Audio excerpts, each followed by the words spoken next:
नमस्कार दोस्तों। गाइस मैं विवेक आज का इस वीडियो में स्वागत करता हूँ। गाइस आज के इस वीडियो में क्रिप्टो करेंसी पे लगने वाले टैक्स के बारे में हम बात करेंगे कि क्या क्या कैसे कैसे टैक्स लगेगा, किस किस को टैक्स देना पड़ेगा। ठीक है, तो आज के इस वीडियो में हम टैक्स पे बात करेंगे, टैक्स का अपडेट लेंगे कि क्या है, कैसे टैक्स देना है हमें। तो शुरू करते हैं अपने इस वीडियो को और जानते हैं डिटेल में। तो गाइस जो यूनियन बजट हुआ था अभी 2022 में, तो उसमें निर्मला सीतारमण जो कि हमारी फाइनेंस मिनिस्टर हैं, उन्होंने एक सेक्शन ऐड किया। सेक्शन का नाम था 115 BBH, जिसके तहत ये बताया गया कि आपको क्रिप्टो करेंसी के ट्रांजैक्शन पे टैक्स देना पड़ेगा। और ट्रांजैक्शन 3 तरह के टैक्स होंगे आपके। ठीक है, पहला तो होगा 30% का टैक्स आपके प्रॉफिट पे। पहला 1% TDS, जितना भी आप वो ट्रेड लेते हैं आप एक दिन में या 2 दिन में, जितना भी ट्रेड लेते हैं हर ट्रेड पे आपको 1% का TDS। दूसरा 30% का टैक्स प्रॉफिट पे। और तीसरा नो डिडक्शन। ये नो डिडक्शन क्या है मैं आपको क्लास में बताऊंगा। शुरू करते हैं अपनी वीडियो को। पहला 30% का टैक्स। आपको जितना भी प्रॉफिट होता है मार्केट से, क्रिप्टो करेंसी जब आप ट्रेड लेते हैं तो जितना भी प्रॉफिट हुआ आपको 30% का टैक्स उस प्रॉफिट से देना पड़ेगा। अब किसी बंदे ने 100 रुपये इन्वेस्ट करा, ये मान के चलते हैं 500, हर 10,000 का एग्जाम्पल लेते हैं। किसी ने 10,000 रुपये इन्वेस्ट किया मार्केट में, ठीक है, और 10,000 से उसको 3,000 रुपये का फ़ायदा हुआ। बहुत बढ़िया फ़ायदा है, 3,000 रुपये। ठीक है, 10 दिन में उसको लगा के छोड़ दिया, उसने शॉर्ट टर्म ट्रेडिंग करा 10 दिन तक, और 10 दिन में देखा गया कि उसने 3,000 रुपये का प्रॉफिट कमाया 10,000 रुपये पे। अब टैक्स कितने में देना पड़ेगा? क्या 13,000 पे?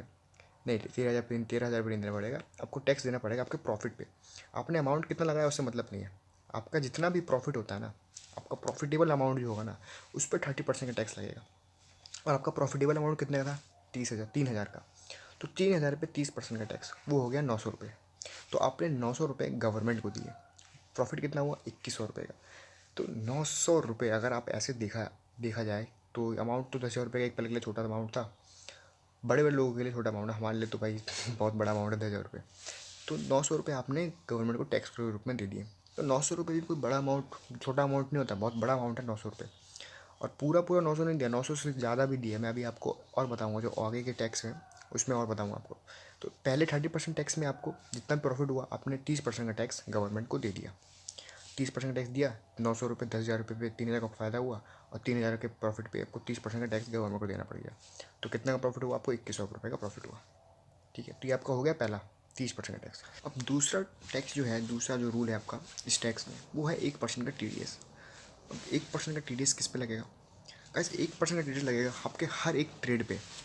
आप जितना भी ट्रेड लेते हो ना, एक दिन में जितना भी आपने ट्रेड लिया, आपको हर एक ट्रेड पे 1% का टैक्स देना पड़ेगा गवर्नमेंट को।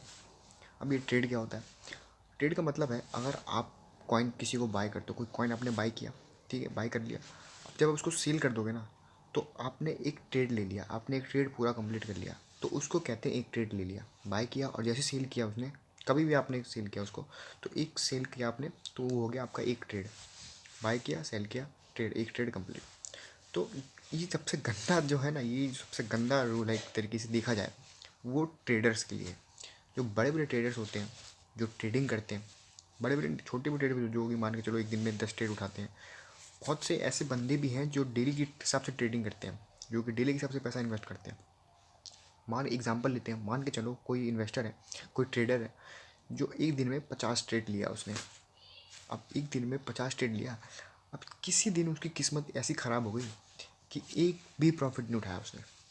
किसी दिन मार्केट ऐसे यहाँ पे खरीदा, ट्रेड लिया, पैसे लॉस, तुरंत बेच दिया।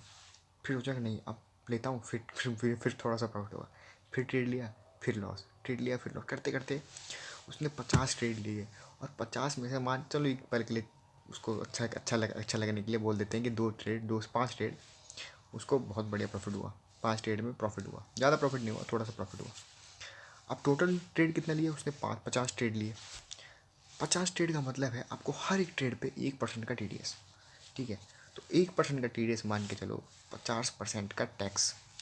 अब कोई ट्रेडर है, उसने 10,000 रुपये इन्वेस्ट करिए, पहले ट्रेड में 10,000 रुपये डाले, 1% का टैक्स, फिर अगले ट्रेड 10,000, ऐसे करते करते मान के चलो उसने 5,000 रुपये, 50% का टैक्स TDS दे दिया उसने पूरे 50 ट्रेड पे। एक टैक्स, एक हर एक ट्रेड पे 1% का टैक्स, तो होकर टोटल कितने? 50% का TDS। तो 50% का टैक्स दे दिया उसने, कितने? 5,000 रुपये। उसने 10,000 जितने कमाए नहीं ना, जितने उसने इन्वेस्ट नहीं करे, उससे आधे से ज़्यादा उसने गंवा दिए 50% के TDS में। अब जो लॉस हुआ होगा उसका वो अलग, लॉस हुआ जो उसका वो अलग। तो एक दिन में उसने पूरे पैसे गंवा दिए एक तरीके से। ज़्यादा पैसे किस में गंवाए? TDS में।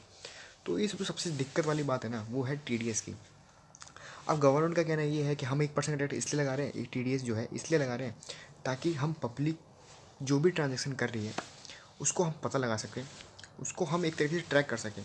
कहीं ये जो ट्रांजेक्शन हो रहा है कहीं कल इलीगल ट्रांजेक्शन तो नहीं हो रहा। अब गाइज एक बात बताओ, आपने किसी एक्सचेंज पे ट्रेड उठाया, ठीक है। अब 1% का टैक्स तो जब ही लेना चाहिए ना जब वो एक एक्सचेंज से दूसरे एक्सचेंज पे अगर ट्रांसफ़र होता है आपका पैसा।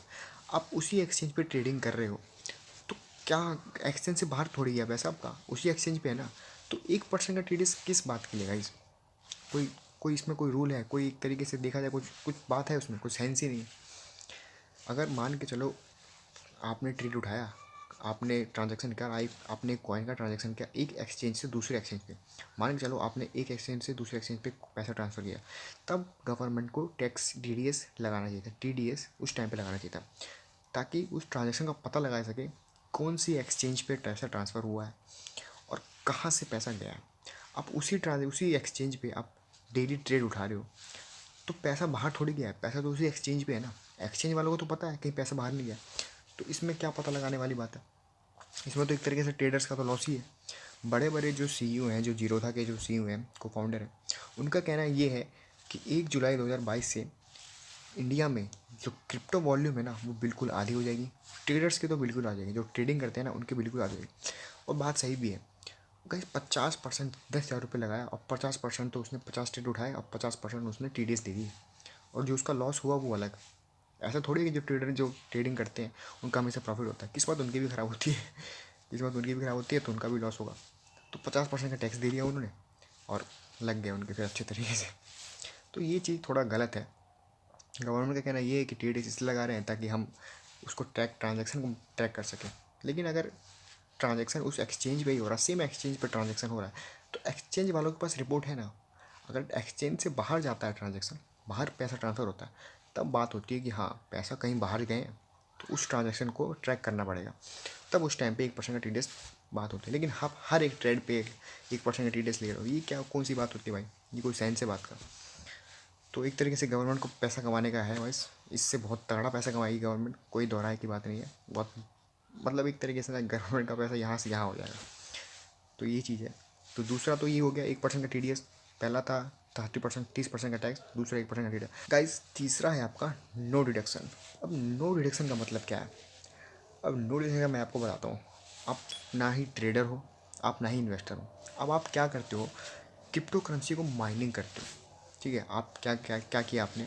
अब बड़े बड़े फार्म खरीदा आपने। बहुत फार्म का मतलब हो गया कि माइनिंग जो वो होती है मशीन हो गई। आपने माइनिंग मशीन खरीदी, बहुत बड़ी बड़ी माइनिंग मशीन खरीदी, अपने यहाँ सेटअप किया आपने। और टोटल खर्चा आया, क्योंकि माइनिंग की जो मशीन होती है वो 1-2 लाख में नहीं आती, 5-6-7 लाख ऐसे मिनिमम। इतना मान के चलो 7 से 8 लाख उसने आपने मिनिमम इन्वेस्टमेंट किया माइनिंग में। क्योंकि आप ना ही ट्रेडिंग करते हो ना ही इन्वेस्टमेंट करते हो। आपने क्या किया? क्रिप्टो माइनिंग करते हो। माइनिंग से जो पैसे आते हैं ना आप उनको मार्केट में बेच के अपना प्रॉफिट कमाते हो। तो आपने सोचा कि चलो भाई मैं ना ही ट्रेडिंग करूँगा ना ही इन्वेस्टमेंट करूँगा, उसमें बहुत रिस्क है। मैं एक छोटा सा फॉर्म लगाता हूँ, एक माइनिंग मशीन खरीदता हूँ और उससे जो भी क्रिप्टो करेंसी माइनिंग होगी तो मैं उसको मार्केट में बेच के उसका प्रॉफिट कमाऊँगा। आप जितना भी मान के चलो एक बंदे ने एक प्रॉफिट एक बिटकॉइन माइनिंग कर लिया। एक बिटकॉइन तो बहुत ज़्यादा हो गया वैसे, अभी का रेट 30 लाख करीब चल रहा है। मान के चलो उसको कर भी सकता है, 2-3 महीने मान के चलो उसने माइनिंग किया और एक बिटकॉइन माइनिंग कर भी लिया उसने। बहुत बड़ा फॉर्म लगाया, बहुत बड़ी बड़ी मशीन लेके आया और एक बिटकॉइन उसने माइनिंग कर ली। अब प्रॉफिट कितना हुआ? 30%। ये 30 लाख का प्रॉफिट। तो उसने एक बिटकॉइन उसने माइनिंग करी अपने मशीन से। अब उसको भी टैक्स देना पड़ेगा। 30% का टैक्स तो उससे भी है। अब 30% का टैक्स उसने भी दिया। अब 30% का टैक्स कितना हो गया? 9 लाख रुपये हो गया। तो उसने 9 लाख रुपये गवर्नमेंट को दे दिए। अब बात आती है, वो ये भी कह सकता है कि भाई मैंने जो माइनिंग करी उसमें इलेक्ट्रिसिटी का भी खर्चा बहुत आएगा। अगर आप माइनिंग करते हो तो इसका मतलब ये नहीं कि बस आपने जो पैसा डाल दिया मशीन में अब बस काफ़ी है। नहीं, इलेक्ट्रिसिटी का जो खर्चा होता है ना वो भी बहुत ज़्यादा होता है। इलेक्ट्रिसिटी का खर्चा आया, आपने जो मशीन खरीदा उसका खर्चा आया, और बाकी के जो और जो खर्चे होते हैं वो सारे जोड़ के आपने 7 से 8 लाख रुपये अपने मशीन का खरीदा, और भी जो इलेक्ट्रिसिटी का खर्चा है वो अलग। तो 10 लाख तो आपको मान के चलो आपने ऐसे ही खर्च कर दिया। 9 लाख रुपये आपने गवर्नमेंट को दे दिया। आपको कितने का प्रॉफिट हुआ? 10 लाख का 11 लाख का सिर्फ प्रॉफिट हुआ। एक तरीके से आपका, एक तरीके से इसमें भी लॉस है। अब ये भी नहीं कह सकते जो माइनिंग करता है वो ये भी नहीं कह सकता कि भाई गवर्नमेंट से कि मैंने इतना इलेक्ट्रिसिटी का मेरा खर्चा आया है और मैंने जो मशीन ख़रीदा है उसका ये कॉस्ट तो काट वाट के जितना आप मैं रख लेता हूँ, बाकी का जो 5% है मैं आपको दूंगा। नहीं, गवर्नमेंट ने ये भी मना करता है। नो डिडक्शन का मतलब यही है कि आप जितना चाहे कितना भी आपने इन्वेस्टमेंट किया उससे मतलब नहीं है। आपका जितना भी प्रॉफिट होता है 30% का टैक्स उसमें देना पड़ेगा। तो गाइज ये 3 रूल हैं टैक्स में। 30% का टैक्स, 1% का TDS, और जो नो डिडक्शन वाला मैंने आपको बता दिया। जो माइनर होता है, ना जो इन्वेस्टमेंट करता है ना ट्रेडिंग करता है, जो माइनिंग से पैसे कमाता है, उसके लिए भी एक तरीके से लॉस है। उसने 1 बिटकॉइन माइनिंग किया और 20 लाख तो उसने ऐसे दे दिए 20 लाख तो उसने ऐसे दे दिए। अब मान के चलो बड़ा उसने एक ही बिटकॉइन किया, अगर वो और भी बिटकॉइन ऐसे करता जाएगा तो एक तरीके से कितने दे देगा पैसे? वो 30% का तो बहुत बड़ा अमाउंट हो जाता है ना। तो ये चीज़ गलत है। अब हम तो बोल नहीं सकते भाई गवर्नमेंट को, बस एक तरीके से बोल भी देंगे तो गवर्नमेंट उस चीज़ को जब ही नेगलेक्ट करेगी, जब ही हटाएगी, जब गवर्नमेंट को लॉस होगा। जिस चीज़ में गवर्नमेंट का प्रॉफिट होता है वो तो गवर्नमेंट हटाएगी नहीं, वो सबको पता है गाइस। गवर्नमेंट का प्रॉफिट होगा, नहीं हटाएगी, गवर्नमेंट रख लेगी। इसलिए गवर्नमेंट में देखा जा रहा है, इतने बहुत से लोग कह रहे हैं कि बड़े बड़े CEO हैं, जो बड़े जो एक्सचेंज है उसके CEO भी कह रहे हैं, जो बड़े बड़े आदमी हैं वो भी ऐसा कहना है उनका ये भी है कि इस चीज़ से ना गवर्नमेंट को बहुत प्रॉफिट होने वाला है। ठीक है, गवर्नमेंट को प्रॉफिट होगा, अच्छी वाली बात है। गवर्नमेंट को प्रॉफिट हो रहा है तो देश में लगेगा, वो टैक्स अगर लगेगा तो देश का विकास होगा, अच्छी बात है। लेकिन थोड़ा जो इन्वेस्टर होता है उसके लिए भी सोचना चाहिए ना गवर्नमेंट को कि कितना लॉस हो भी रहा है उसको। तो धीरे धीरे क्या होगा कि जो नए नए इन्वेस्टर आएंगे वो तो छोड़ ही देंगे यार, वो कहेंगे कि यार क्या ही करना आगे, 30% टैक्स देना पड़ जाएगा, मेरे को 1% TDS देना पड़ जाएगा, तो क्या ही प्रॉफिट कमाऊँगा मैं। तो ये चीज़ थोड़ा गलत है एक तरीके से, मेरे हिसाब से तो गलत लग रहा है।